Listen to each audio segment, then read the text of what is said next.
Baba.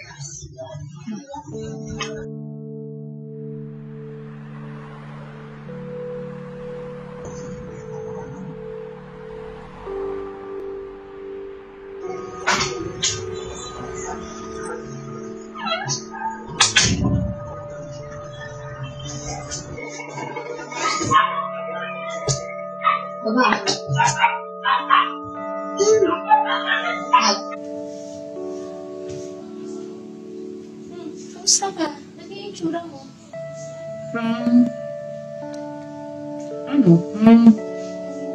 Hindi ko alam kung tama pa bang ituloy ko yung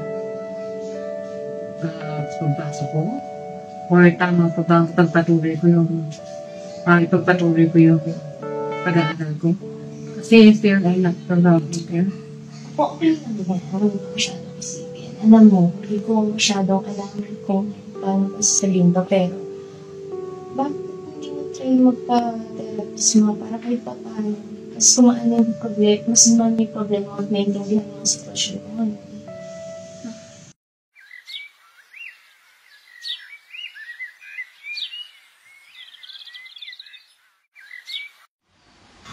There's actually a deeper sense of purpose, no?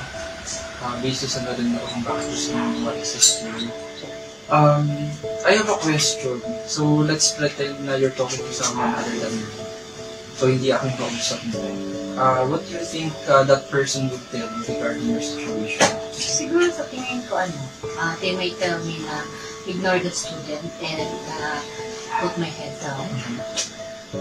Yun yung siguro, don't mind them. Just continue what you're doing.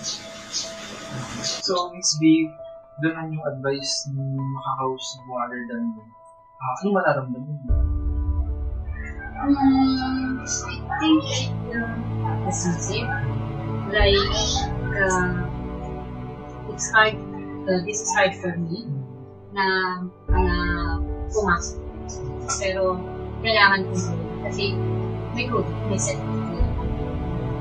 Okay. Miss B, I understand na how important for you to go back to school and their support. So this is what we're going to do. We'll take this step by step, okay? And then we'll explore what should, make you empowered, right? And see you on your next session. Thank you.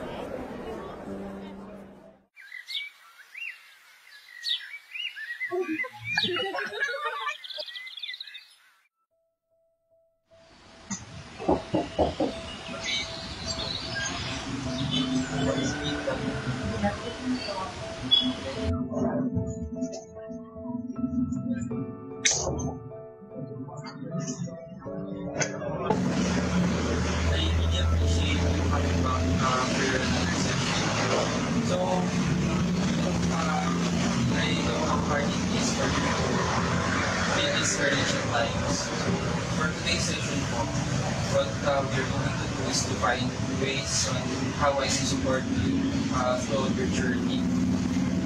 How's that sound po? That sounds good. Pero minsan, hindi ko talaga may iwasan. Ang bigla, may tamang pa ba yung ginagawa?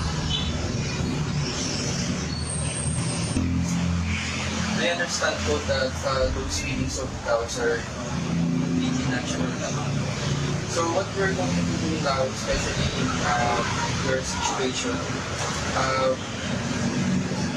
you may approach some ways to work on your and I'd like to go over some options with you. This way we can make an informed decision about your what do you call this, what fits best for you. So ma'am, tama po Miss B. So we will work on strategies to help you feel more in control of your emotions and reactions in those situations. So, and then another option po is we could, somehow, or we could consider group therapy or a sport group, so that in the people you can provide a space to connect with others, maybe facing similar challenges with what you're having right now. Ayun po, so sometimes giving others stories like that can help you feel less alone and even inspire new perspectives. I never thought about this sport group. Parang nakakaya kasi. But, I think we are from other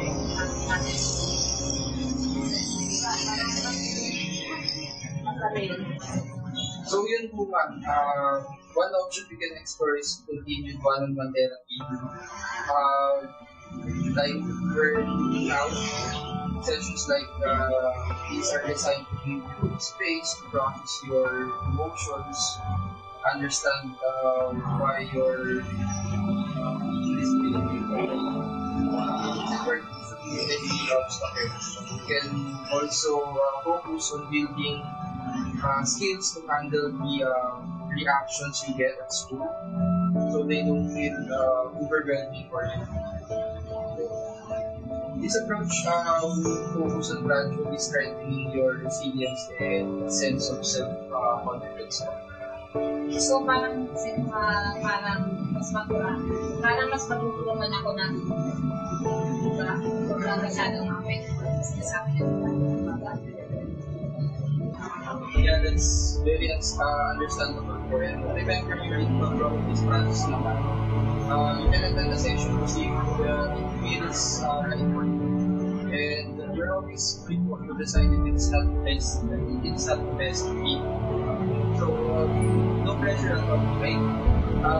Now, we can also consider something like cognitive behavioral therapy or CBT. This is a structured approach that helps people identify and change unhelpful patterns of thinking. So, if we went with this, we focus on the thoughts that are in the past, right?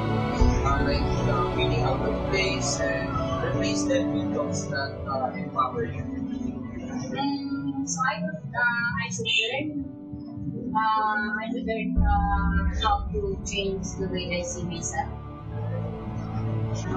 Yes po, it's a active way to challenge yourself to make you feel so heavy. Each of these options naman po actually benefits. And they all require some commitment, but they also have the potential to make a real difference in how you experience this environment. I think I like the idea of what's fun. Pero, mas one-on-one therapy. Pero, mas okay rin sport. Pero, parang mas maganda marinig din ibang side ng kaparehas ko. Kung may kaparehas ko na situation. So, mas nakakaintindi sa akin. Sa sitwasyon ko.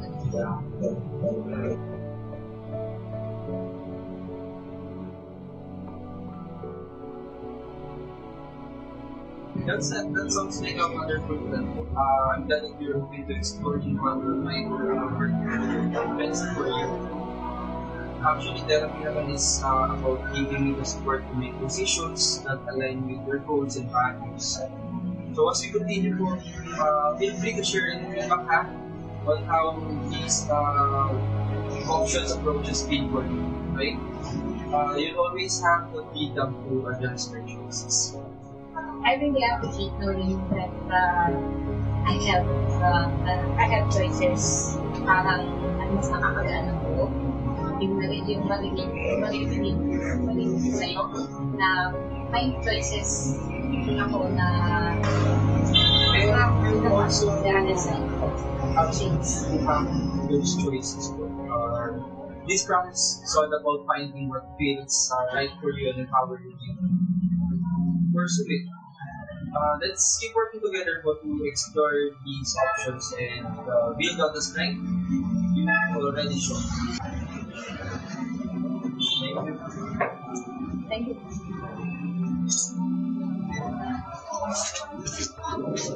you.